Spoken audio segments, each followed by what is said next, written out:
മഹാരാഷ്ട്ര ആര് ഭരിക്കും എന്നത് ഇന്ത്യ ആകെ അറിയേണ്ട വിഷയമാണ്.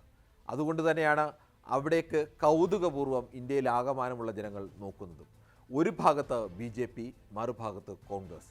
BJPയും കോൺഗ്രസും തമ്മിലുള്ള പോര് മാത്രമല്ല മഹാരാഷ്ട്രയിൽ നടക്കുന്നത് ആരാണ് ശരിയായ ശിവസേന, ആരാണ് ശരിയായ NCP. ഇത്തരം ഒരു പോരുകൂടി ഇതിൻ്റെ ഭാഗമാണ്. BJP നേതൃത്വം നൽകുന്ന മഹായുതി സഖ്യം ഒരു ഭാഗത്ത്, മറുഭാഗത്ത് നിൽക്കുന്നത് കോൺഗ്രസ് നേതൃത്വം നൽകുന്ന മഹാവികാസ് അഘാടി. നമ്മൾ നേരത്തെ പറഞ്ഞു, കോൺഗ്രസും BJPയും തമ്മിലുള്ള പോരിനപ്പുറത്തേക്ക് NCPയിൽ ആരാണ് ശരിയായ NCP, ആരാണ് ശരിയായ ശിവസേന എന്ന മത്സരം കൂടിയുണ്ട്.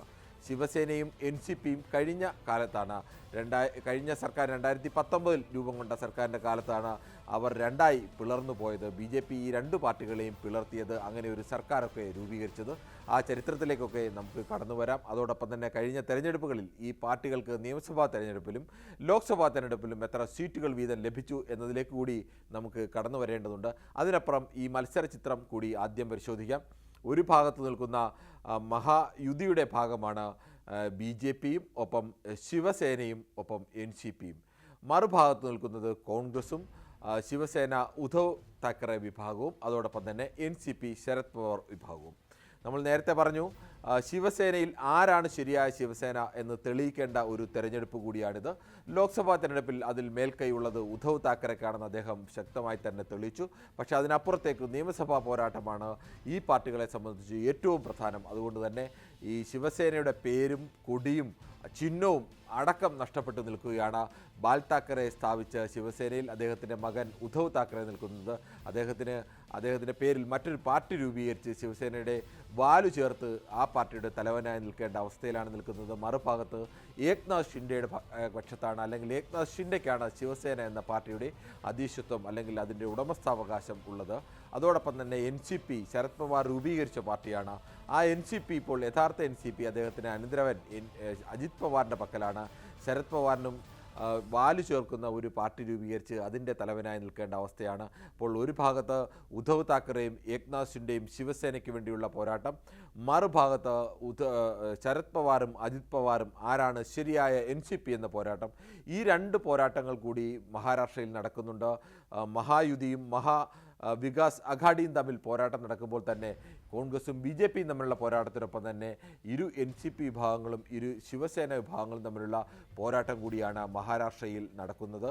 അതിൽ ഏറ്റവും പ്രധാനപ്പെട്ട വിഷയമായി വരുന്നത് പ്രധാനമായും അവിടെ എങ്ങനെയെല്ലാം തരത്തിൽ വിഭജിക്കാം ആളുകളെ, ആ തരത്തിലേക്കുള്ള ഒരു വിഭജന രാഷ്ട്രീയം കൂടിയാണ് BJP നേതൃത്വത്തിൽ പ്രധാനമായും നടന്നത്. ഉത്തർപ്രദേശ് മുഖ്യമന്ത്രി യോഗി ആദിത്യനാഥൊക്കെ വന്ന് അത്തരത്തിലേക്കുള്ള ഒരു രാഷ്ട്രീയ ആയുധം തന്നെയാണ് മഹാരാഷ്ട്രയിൽ പ്രയോഗിച്ചത്. അതോടൊപ്പം തന്നെ മഹാരാഷ്ട്രയിൽ കോൺഗ്രസിനെതിരെ പ്രധാനമായും പ്രധാനമന്ത്രിയും അതോടൊപ്പം തന്നെ ആഭ്യന്തരമന്ത്രി അമിത്ഷായും അടക്കം ഉന്നയിച്ച ആരോപണങ്ങളും ഇത്തരത്തിലേക്കാണ്. കോൺഗ്രസ് OBC വിഭാഗങ്ങളെ പലതായി ഭിന്നിപ്പിക്കുന്നു, ദളിത് വിഭാഗങ്ങളെ പലതായി ഭിന്നിപ്പിക്കുന്നു എന്നുള്ള ആരോപണം ഉന്നയിക്കുമ്പോൾ യഥാർത്ഥത്തിൽ ഉന്നയിക്കപ്പെട്ടത് OBC ഐക്യം അല്ലെങ്കിൽ ഹിന്ദു മഹാ ഐക്യം BJPക്ക് അനുകൂലമായി വരിക എന്നുള്ളൊരു രാഷ്ട്രീയത്തെയാണ്. മഹാരാഷ്ട്രയെ സംബന്ധിച്ചിടത്തോളം അവിടെ മറാത്ത സംവരണത്തിന് വേണ്ടി വാദമുയർത്തുന്നവർ, അതോടൊപ്പം തന്നെ OBC സംവരണം, മറാത്ത സംവരണം വന്നു കഴിഞ്ഞാൽ OBC സംവരണം നഷ്ടമാകുമോ എന്ന് ആശങ്കയുള്ളവർ, അങ്ങനെ ഈ രണ്ട് വിഭാഗങ്ങളെയും വോട്ടിനു വേണ്ടിയുള്ള രണ്ട് മുന്നണികളുടെയും ശ്രമങ്ങൾ അതെങ്ങനെ ബാധിക്കുമെന്നത് അറിയേണ്ടതുണ്ട്. അതോടൊപ്പം തന്നെയാണ് പ്രധാനമായും കഴിഞ്ഞ ഏക്നാഥ് ഷിൻഡെ സർക്കാരിനെതിരെ കാര്യമായ തരത്തിൽ ഒരു ഭരണവിരുദ്ധ വികാരം ഇല്ല എന്നൊരു തോന്നൽ അവർക്കുണ്ട്. അല്ലെങ്കിൽ ആ തരത്തിലേക്ക് ഏക്നാഥ് ഷിൻഡെ സർക്കാരിനെതിരെ കടുത്ത ഒരു ഭരണവിരുദ്ധ പ്രക്ഷോഭങ്ങളൊന്നും തന്നെ ഉയർന്നില്ല. ആ ഒരു ആനുകൂല്യം മഹായുതിയും BJPയും അനുകൂലമായി കാണുന്നുണ്ട്. അതോടൊപ്പം തന്നെയാണ് കുറഞ്ഞ വരുമാനക്കാരായ സ്ത്രീകൾക്ക് എല്ലാ മാസവും 1500 രൂപ വീതം നൽകുന്ന മാജ്ഹി ലഡ്കി ബഹിൻ യോജന. ഇത് സ്വാഭാവികമായും അനുകൂലമായൊരു വികാരം, അതിനേക്കാൾ മെച്ചപ്പെട്ട രീതിയിലേക്ക് സ്ത്രീകളെ സഹായിക്കുമെന്നുള്ള വാഗ്ദാനങ്ങളൊക്കെ നൽകിയിട്ടുണ്ട് മഹാവികാസ് അഘാഡിയും. അതോടൊപ്പം തന്നെ കർഷകരെ സംബന്ധിച്ചിടത്തോളം കരിമ്പ് കർഷകരൊക്കെ നിർണായകമായ ഒരു സ്ഥലമാണ് മഹാരാഷ്ട്ര. വലിയ കർഷക പ്രക്ഷോഭങ്ങൾ നടന്ന സ്ഥലമാണ് മഹാരാഷ്ട്രയിൽ കുറഞ്ഞ താങ്ങുവിലയൊക്കെ നിശ്ചയിക്കുന്നതിലൊക്കെ ഉണ്ടായ കേന്ദ്ര സർക്കാരിൻ്റെ ഭാഗത്തു നിന്നുണ്ടായ വീഴ്ചകളൊക്കെ കഴിഞ്ഞ ലോക്സഭാ തെരഞ്ഞെടുപ്പിൽ ബി ജെ പിക്ക് എതിരായി ചിന്തിക്കാൻ ഒക്കെയുള്ള ആളുകളെ പ്രേരിപ്പിക്കുന്ന ഘടകത്തിലേക്ക് എത്തിയിരുന്നു. അവിടെ പഞ്ചസാരയുടെ വില കൂടുന്നത് സ്വാഭാവികമായും വിലക്കയറ്റം എന്ന രീതിയിൽ കൂടിയല്ല, കരിമ്പ് കർഷകരെ സംബന്ധിച്ച് അവർക്ക് മെച്ചപ്പെട്ട വില കിട്ടുന്നത് കരിമ്പ് കർഷക നിർണായകമായ മേഖലയിൽ വോട്ടിനെ നിയന്ത്രിക്കുന്ന പ്രധാനപ്പെട്ട ഘടകമാണ്. അതുപോലെ ചെറു പാർട്ടികൾ നിരവധിയുണ്ട്. രണ്ട് മുന്നണികൾക്കും വെല്ലുവിളിയായി തന്നെ ഈ ചെറു പാർട്ടികളുടെ ഒരു വലിയ നിര തന്നെയുണ്ട്. ഒരു 10,000-5,000 താഴെയുള്ള വോട്ടുകൾ കൊണ്ട് മാത്രം ജയവും പരാജയവും നിശ്ചയിക്കുന്ന മണ്ഡലങ്ങളാണ് ഈ 288-ൽ പകുതിയും എന്നതാണ് ഒരു തരത്തിൽ പറഞ്ഞാൽ മഹാരാഷ്ട്രയിലെ രണ്ട് മുന്നണികളെയും പ്രധാന പാർട്ടികളെയെല്ലാം ആശങ്കപ്പെടുത്തുന്ന പ്രധാനപ്പെട്ട ഒരു ഘടകം. അങ്ങനെ നിരവധി വിഷയങ്ങൾ അവിടെയുണ്ട്. അതോടൊപ്പം തന്നെ ഈ ശരത് പവാറും ഉദ്ധവ് താക്കറെയും മറാത്തികളെ സംബന്ധിച്ചിടത്തോളം, മഹാരാഷ്ട്രയെ സംബന്ധിച്ചിടത്തോളം ആ മഹാരാഷ്ട്രയുടെ വികാരം പേടുന്ന അല്ലെങ്കിൽ മഹാരാഷ്ട്രക്കാരാണ് എന്ന് പറയുന്ന അവരുടെ രണ്ട് പ്രധാനപ്പെട്ട നേതാക്കളാണ് ശരത് പവാർ ആയാലും ഉദ്ധവ് താക്കറെ ആയാലും. ഇവരെ രണ്ടുപേരെയും അവർക്കൊപ്പം നിന്നവർ ചതിച്ചു എന്നൊരു വികാരമൊക്കെ കഴിഞ്ഞ ലോക്സഭാ തെരഞ്ഞെടുപ്പിലുണ്ടായിരുന്നു. അങ്ങനെ ഒരു വികാരത്തിൻ്റെ കൂടി ഫലമാണ് കഴിഞ്ഞ ലോക്സഭാ തെരഞ്ഞെടുപ്പിൽ ഒരു വമ്പൻ വിജയം, മറ്റാരും പ്രതീക്ഷിക്കാത്ത തരത്തിലേക്ക് ഒരു വമ്പൻ വിജയത്തിലേക്ക് കോൺഗ്രസും ശരത് പവാർ വിഭാഗവും ഉദ്ധവ് താക്കറെ വിഭാഗവും എല്ലാം ചേർന്ന് അങ്ങനെ ഒരു വിജയം ബി ജെ പിക്കും മറ്റ് ശിവസേനയ്ക്കും അജിത് പവാറിൻ്റെ NCPക്കും ഒക്കെ കനത്ത തിരിച്ചടി നൽകാൻ ഒക്കെ കഴിഞ്ഞത് അത്തരമൊരു വൈകാരികമായ അന്തരീക്ഷം കൂടി ഉണ്ടായിരുന്നു. ആ ഒരു വൈകാരിക അന്തരീക്ഷവും സ്വാഭാവികമായും മഹാരാഷ്ട്ര തെരഞ്ഞെടുപ്പിനെ ബാധിക്കുന്ന ഒരു പ്രധാനപ്പെട്ട ഘടകം തന്നെയാണ്. അങ്ങനെ നിരവധി വിഷയങ്ങൾ അവിടെ പരസ്പരം ആരോപണ പ്രത്യാരോപണങ്ങൾക്ക് യാതൊരു കുറവുമില്ലായിരുന്നു. പ്രധാനമന്ത്രിയും അമിത്ഷായും ഒക്കെ ഏറ്റവും കൂടുതൽ റാലികളിലും അതോടൊപ്പം പൊതുയോഗങ്ങളിലുമൊക്കെ പങ്കെടുത്ത ഒരു തെരഞ്ഞെടുപ്പ് കൂടിയായിരുന്നു മഹാരാഷ്ട്ര തെരഞ്ഞെടുപ്പ് എന്നതുകൂടി ആലോചിക്കണം. കോൺഗ്രസും അപ്പോൾ ആ തരത്തിൽ വലിയ പ്രചരണമാണ് അവിടെ നടത്തിയത്. അതോടൊപ്പം തന്നെ മഹാവികാസ് അഘാഡിയിൽ ശരത് പവാർ ആയാലും രാഹുൽ ഗാന്ധി ആയാലും അതോടൊപ്പം തന്നെ ഉദ്ധവ് താക്കറെ ആയാലും ഇവർ യോജിച്ചൊരു പ്രചരണം നടത്തി എന്നുള്ളത് അവരെ സംബന്ധിച്ചും നേട്ടമായി. രണ്ട് മുന്നണികൾക്കും അതുപോലെ നേട്ടത്തിൻ്റെയും കോട്ടത്തിൻ്റെയും ഒട്ടേറെ കണക്കുകളുണ്ട്. വിമതരുടെ കാര്യത്തിലാണെങ്കിൽ രണ്ടുപേർക്കും ഒരേപോലെ തന്നെ വിമത ഭീഷണി ഉണ്ട് എന്ന് തന്നെ പറയാം. പല സ്ഥലങ്ങളിലും അത്തരം വിമത ഭീഷണികളുണ്ട്. ഈ പാർട്ടികൾ നേരത്തെ പരസ്പരം മത്സരിച്ച ശിവസേനയ്ക്കുണ്ടായിരുന്ന സീറ്റ് ഇപ്പോൾ പകുതി സീറ്റുകൾ ആ ശിവസേനയാണെങ്കിൽ മറ്റ് പകുതി സീറ്റുകൾ ഒക്കെ ശിവസേന ഉദ്ധവ് താക്കറെ വിഭാഗവും പഴയ ശിവസേനയും തമ്മിൽ ഏറ്റുമുട്ടുന്ന മണ്ഡലങ്ങൾ, അതോടൊപ്പം തന്നെ രണ്ട് NCPകൾ തമ്മിൽ ഏറ്റുമുട്ടുന്ന മണ്ഡലങ്ങൾ, അങ്ങനെയൊക്കെയുള്ള നിരവധി പ്രത്യേകതകൾ, അതിൽ ആർക്കൊപ്പം ആളുകൾ നിൽക്കും എന്നുള്ള പ്രത്യേകതയൊക്കെയുണ്ട്. എന്തായാലും കഴിഞ്ഞ ലോക്സഭാ തെരഞ്ഞെടുപ്പിൻ്റെ കണക്ക് ഇതിൽ ഏറ്റവും അവസാനത്തെ തെളിവായി എടുക്കാൻ കഴിയുന്ന അങ്ങനെയാണ്. അതിന് തൊട്ട് മുമ്പ് നമുക്ക് 2019 കണക്ക് കൂടി പരിശോധിക്കേണ്ടതുണ്ട്. ആകെ 48 സീറ്റുകളാണ് ലോക്സഭയിലേക്ക് അവിടെയുള്ളത്. ഇന്ത്യയിലെ രണ്ടാമത്തെ വലിയ സംസ്ഥാനമാണ് മഹാരാഷ്ട്ര. ആദ്യത് 80 സീറ്റുള്ള UP ആണ്. അത് കഴിഞ്ഞാൽ രണ്ടാമത്തെ വലിയ സംസ്ഥാനം മഹാരാഷ്ട്രയാണ്, 48 സീറ്റുകൾ. ആ 48-ൽ 41 സീറ്റും 2019 നേടിയത് NDA ആണ്, BJP ശിവസേന സഖ്യമാണ്. അന്ന് ശിവസേന പൂർണ്ണമായും BJPക്കൊപ്പമാണ് എന്ന് ആലോചിക്കണം. ഉദ്ധവ് താക്കറെ അടക്കം BJPക്കൊപ്പമാണ്. അന്ന് 41 സീറ്റുകൾ നേടിയപ്പോൾ NCPക്ക് 4 സീറ്റും കോൺഗ്രസിന് ഒറ്റ സീറ്റിൽ മാത്രമാണ് ജയിക്കാൻ കഴിഞ്ഞത്. കോൺഗ്രസ് ദീർഘകാലം ഭരിച്ച സംസ്ഥാനമാണ് മഹാരാഷ്ട്ര എന്ന് ആലോചിക്കണം. ആ ഒരു സംസ്ഥാനത്ത് NCP രൂപപ്പെട്ട ശേഷവും കോൺഗ്രസ് NCP സഖ്യത്തിലും കോൺഗ്രസിനായിരുന്നു മുഖ്യമന്ത്രി സ്ഥാനമുണ്ടായിരുന്നത്. ഒന്നാമത്തെ പാർട്ടി കോൺഗ്രസ് ആയിരുന്നു. ശിവസേന BJP സഖ്യം പോലെ അല്ല, അവിടെ ശിവസേനയായിരുന്നു ഒന്നാമത്തെ പാർട്ടിയെങ്കിൽ ഇവിടെ അങ്ങനെയല്ല, കോൺഗ്രസ് തന്നെയായിരുന്നു ഒന്നാമത്തെ പാർട്ടിയായി നിന്നത്. ആ കോൺഗ്രസിന് ഒറ്റ സീറ്റിൽ മാത്രമാണ് ജയിക്കാൻ കഴിഞ്ഞത്. അങ്ങനെ ഒരു സ്ഥാനത്ത് നിന്നാണ് 2024 ഈ സഖ്യങ്ങളൊക്കെ മാറി മറിഞ്ഞ ശേഷമുള്ള കാലത്ത് മത്സരിക്കുമ്പോൾ കോൺഗ്രസ് അവിടെ ഒന്നാമത്തെ പാർട്ടിയായി മാറുന്നു. 14 സീറ്റുകൾ ജയിക്കാൻ കഴിഞ്ഞു. കോൺഗ്രസിൻ്റെ പ്രതാപകാലത്തെ അപേക്ഷിച്ച് ഈ 48-ൽ 14 എന്ന് പറയുന്നത് പ്രത്യേകിച്ച് ഒരു വലിയ സംഖ്യയൊന്നുമല്ല. പക്ഷേ പാടെ ഒന്നിലേക്ക് തകർന്നു വീണ നിലവിലെ കോൺഗ്രസിനെ എൻ്റെ അവസ്ഥയിൽ കോൺഗ്രസിനെ സംബന്ധിച്ച് 14 എന്ന് പറയുന്നത് വലിയ സംഖ്യ തന്നെയാണ്. പ്രത്യേകിച്ച് മഹാരാഷ്ട്രയിൽ അവിടെ ശിവസേന ഉദ്ധവ് താക്കറെ വിഭാഗം 9 സീറ്റുകളാണ് നേടിയത്.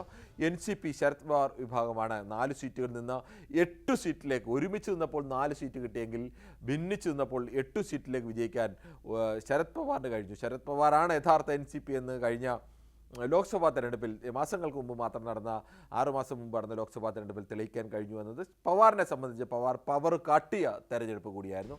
BJP തങ്ങളുടെ 9-ലേക്കാണ് താഴ്ന്നത് എന്ന് ആലോചിക്കണം. BJPക്ക് 23 സീറ്റുകൾ ഉണ്ടായിരുന്ന സ്ഥാനത്ത് നിന്നാണ് 9 സീറ്റിലേക്ക് താഴ്ന്നത്. ശിവസേനയ്ക്ക് അവിടെ 8 സീറ്റുകൾ നേടാൻ കഴിഞ്ഞു. ശിവസേനയെ സംബന്ധിച്ചിടത്തോളം ശിവസേന ഉദ്ധവ് താക്കറെ വിഭാഗത്തിന് 9 സീറ്റുകളും ശിവസേന ശിവസേന 8 സീറ്റ് ക്ഷമിക്കണം, ശിവസേനയ്ക്ക് 7 സീറ്റുകളാണ് ലഭിച്ചത്. ശിവസേനയ്ക്ക് 7 സീറ്റുകളും നേടാൻ കഴിഞ്ഞു. അപ്പോൾ അവരെ സംബന്ധിച്ചിടത്തോളം അങ്ങനെ കാര്യമായി ഏക്നാഥ് ഷിൻഡെ സംബന്ധിച്ചിടത്തോളം വലിയൊരു തിരിച്ചടി എന്ന് പറയാൻ കഴിയില്ല. പാർട്ടിക്ക് ആകെ കിട്ടിയ സീറ്റുകളുടെ പകുതി സീറ്റുകളോളം നേടാൻ ശിവസേന ഏക്നാഥ് ഷിൻഡെ വിഭാഗത്തിന് കഴിഞ്ഞു. NCP അജിത് പവാർ വിഭാഗമാണ് പാടെ തകർന്നു പോയത്. അവർ ഒറ്റ സീറ്റിലേക്ക് ഒതുങ്ങേണ്ടി വന്നു അജിത് പവാർ വിഭാഗത്തിന്. അങ്ങനെ 17 സീറ്റുകളാണ് NDA സഖ്യം നേടിയപ്പോൾ ഇന്ത്യ മുന്നണി നേടിയത് 31 സീറ്റുകളായിരുന്നു. യഥാർത്ഥത്തിൽ ഈ ഒരു കണക്ക് നോക്കിയാൽ മഹാവികാസ് അഘാഡിക്ക് ലോക്സഭാ തെരഞ്ഞെടുപ്പിനെ കണക്ക് നോക്കുമ്പോൾ ആ മഹാവികാസ് അഘാഡിക്ക് അങ്ങനെ ഒരു ചെറിയ മേൽക്കൈ അല്ലെങ്കിൽ വ്യക്തമായ ഒരു മേൽക്കൈ കഴിഞ്ഞ ലോക്സഭാ തെരഞ്ഞെടുപ്പ് നൽകുന്നുണ്ട്. പക്ഷേ NCP കഴിഞ്ഞ നിയമസഭാ തെരഞ്ഞെടുപ്പിന് കണക്കിലേക്ക് വരുമ്പോൾ ഇത് പൂർണ്ണമായും ആ തരത്തിൽ തന്നെ വരണം എന്ന് ഇല്ല. അതിൽ മാറ്റങ്ങൾ ഉണ്ടാവാനുള്ള സാധ്യതയൊക്കെ ഉണ്ട്. പക്ഷേ ഒരു തരത്തിൽ പറഞ്ഞാൽ ലോക്സഭാ തെരഞ്ഞെടുപ്പിലാണ് BJPക്ക് കുറേ കൂടി സീറ്റുകൾ ലഭിക്കുന്നത് എന്നുള്ള രീതി വെച്ച് കണക്കാക്കിയാൽ അത് മഹാവികാസ് അഘാഡിക്ക് കുറേ കൂടി അനുകൂലമാണ് എന്ന് കണക്കാക്കേണ്ടി വരും. എന്തായാലും വളരെ കൊഴിഞ്ഞു മറിഞ്ഞ ഒരു സഖ്യ സംവിധാനമാണ് അവിടെയുള്ളത്. ഈ രണ്ട് സഖ്യത്തിലും ഏതൊക്കെ പാർട്ടികളാണ് എന്നതുകൂടി നമുക്ക് നോക്കേണ്ടതുണ്ട്. മഹാവികാസ് അഘാഡിയിലുള്ളത് ഇപ്പോൾ കോൺഗ്രസ്, NCP ശരത് പവാർ വിഭാഗം, ശിവസേന ഉദ്ധവ് താക്കറെ വിഭാഗം. ഒപ്പം SP ഉണ്ട്, സമാജ്വാദി പാർട്ടി, അഖിലേഷ് യാദവ് നേതൃത്വത്തിലുള്ള സമാജ്വാദി പാർട്ടിയുണ്ട്, CPM ഉണ്ട്, CPI ഉണ്ട്, ജയന്ത് പാട്ടീൽ നയിക്കുന്ന പെസന്റ് ആൻഡ് വർക്കേഴ്സ് പാർട്ടിയുണ്ട്. നേരത്തെ പ്രകാശ് അംബേദ്കറുടെ വഞ്ചിത് ബഹുജൻ അഘാഡി അടക്കം പല ചെറുകിട പാർട്ടികളുമൊക്കെ ഈ മഹാവികാസ് അഘാഡിയുടെ ഭാഗമായിരുന്നു. പക്ഷേ അവരൊക്കെ ഇടയ്ക്ക് വിട്ടുപോയി. ബാക്കി പാർട്ടികളൊക്കെ ഉണ്ട്. മഹായുതിയിലാണെങ്കിൽ ഏറ്റവും പ്രധാനപ്പെട്ട പാർട്ടി BJP, അത് കഴിഞ്ഞാൽ ഏക്നാഥ് ഷിൻഡെയുടെ ശിവസേന, അത് യഥാർത്ഥ ശിവസേന എന്ന് പറയേണ്ടി വരും. അതോടൊപ്പം തന്നെ അജിത് പവാറിൻ്റെ NCP, അതാണ് യഥാർത്ഥ NCP എന്ന് പറയുന്നത്. പിന്നെ മറ്റുള്ളവരാണ് വസായി കേന്ദ്രീകരിച്ചുള്ള ബഹുജൻ വികാസ് അഘാഡി ഇപ്പോൾ മഹായുതിയുടെ ഭാഗമാണ്. പ്രഹാർ ജനശക്തി പാർട്ടി മഹായുതിയുടെ ഭാഗമാണ്. രാഷ്ട്രീയ സമാജ് പക്ഷ മഹാരാഷ്ട്ര നവനിർമ്മാൺ സേന മഹായുതിയുടെ ഭാഗമാണോ എന്ന് ചോദിച്ചാൽ ആണ്, അല്ലയോ എന്ന് ചോദിച്ചാൽ അല്ല എന്നുള്ള അവസ്ഥയിലാണ്. അത് രാജ് താക്കറെയുടെ മകൻ മത്സരിക്കുന്ന സീറ്റിൽ പക്ഷേ അവർ പിന്തുണ നൽകാത്തത് സംബന്ധിച്ച ചില തർക്കങ്ങളൊക്കെ ഇപ്പോഴും നിലനിൽക്കുകയാണ്. റിപ്പബ്ലിക്കൻ പാർട്ടി ഓഫ് ഇന്ത്യ, അത് അദ്വാലയുടെ പാർട്ടിയാണ്. അദ്വാല എല്ലാ കാലത്തും തൻ്റെ സീറ്റ് ഉറപ്പിച്ച് നിർത്തുന്ന ഒരു ആളൊക്കെയാണ്. തൻ്റെ പാർട്ടിയുടെ സ്ഥിതിയൊക്കെ കൃത്യം ഉറപ്പിച്ച് അദ്ദേഹവും മഹായുതിയുടെ ഭാഗമായി തന്നെ നിൽക്കുകയാണ്. അങ്ങനെ വളരെ നിർണായകമായ പാർട്ടികൾ, ചെറുകിട പാർട്ടികളെയൊക്കെ കൂട്ടിയോജിപ്പിച്ചുകൊണ്ടുള്ള മത്സരമാണ് നടക്കുന്നത്. എന്തായാലും ഈ 2019 യഥാർത്ഥത്തിൽ ഒരു വഴിത്തിരിവ് എന്ന് പറയണം മഹാരാഷ്ട്ര രാഷ്ട്രീയത്തിൽ.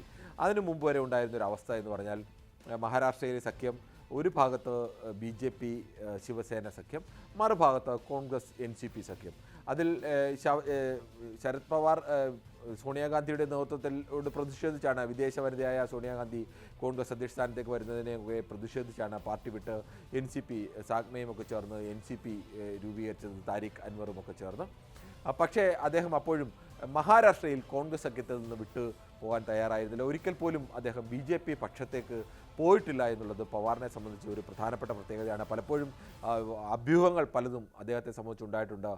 മോദിയുമായിട്ടുള്ള ബന്ധം, ഫട്നാവിസുമായിട്ടുള്ള ബന്ധം, അതോടൊപ്പം തന്നെ ഗഡ്കരിയുമായിട്ടുള്ള ബന്ധം, അങ്ങനെ അവരുമായിട്ടൊക്കെ ചർച്ച നടത്തുകയും മോദിയെ പോയി കണ്ട് ചർച്ച നടത്തുകയും ഒക്കെ ചെയ്യുന്ന ആളാണ്. ഒരുപാട് അഭ്യൂഹങ്ങൾ ഉണ്ടാകുമ്പോഴും ഒരിക്കൽ പോലും ആരും പ്രതീക്ഷിക്കാത്ത രാഷ്ട്രീയ തന്ത്രങ്ങളൊക്കെ ഉപയോഗിക്കുന്ന ഒരു തന്ത്രാചാര്യൻ കൂടിയാണ് യഥാർത്ഥത്തിൽ ശരത് പവാർ.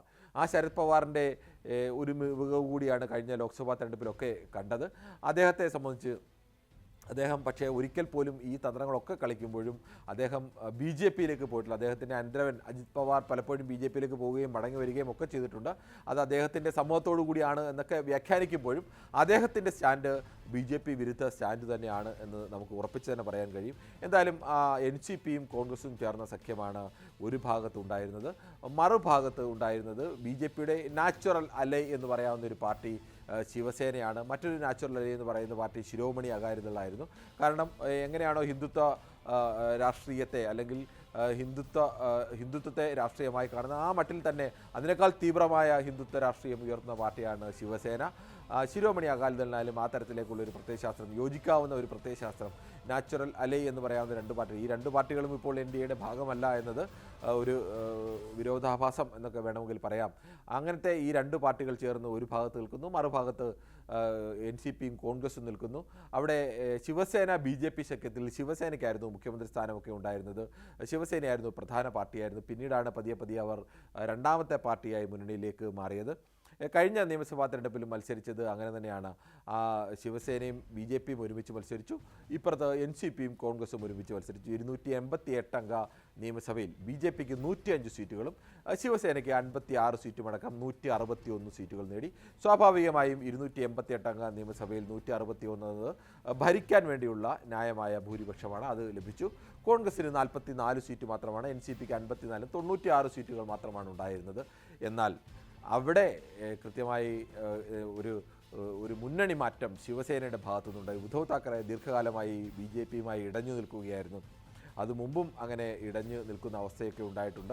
അദ്ദേഹം അതിൻ്റെ ഈ മുഖ്യമന്ത്രി സ്ഥാനത്തെ ചൊല്ലിയുള്ള തർക്കം, തൻ്റെ പാർട്ടിയെ BJP കാർന്നു തിന്നുന്നു എന്നുള്ള അദ്ദേഹത്തിൻ്റെ പരാതി, ശിവസേന ശോഷിക്കുകയും BJP വലുതാകുകയും ചെയ്യുന്നതിലുള്ള അമർഷം, അങ്ങനെ പല പല കാരണങ്ങൾ അതിലുണ്ട്.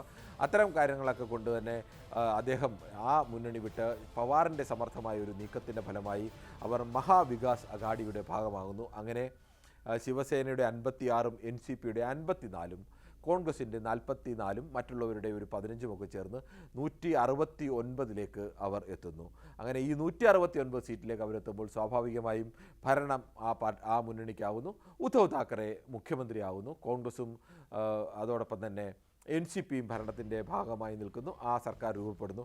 പക്ഷേ BJP ഇങ്ങനെ ഒരു നീക്കത്തിന് അതികഠിനമായ അല്ലെങ്കിൽ വലിയ തിരിച്ചടിയാണ് ഇവർക്ക് നൽകിയത്. BJP അവിടെ ഈ രണ്ട് പാർട്ടികളെയും ശിവസേനയെയും NCPയെയും നെടുകയല്ല പിളർത്തിയത്. അതിൻ്റെ 4-ൽ 3 3-ൽ 2 അംഗങ്ങളെ സ്വന്തം പക്ഷത്തേക്ക് കൊണ്ടുവന്ന് അവർ പിളർത്തിയാണ് 2022 ജൂൺ 30 അവിടെ ഏക്നാഥ് ഷിൻഡെയുടെ നേതൃത്വത്തിൽ ഒരു സർക്കാർ രൂപപ്പെടുന്നത്. അങ്ങനെ മഹായുതി സർക്കാർ 201 അംഗ MLAമാരുടെ പിന്തുണയോടുകൂടി രൂപപ്പെടുന്നു. BJPയുടെ 103+, ശിവസേനയുടെ 56-ൽ 38 പേരും ഇവർക്ക് ഏക്നാഥ് ഷിൻഡെയ്ക്കൊപ്പം പോരുന്നു.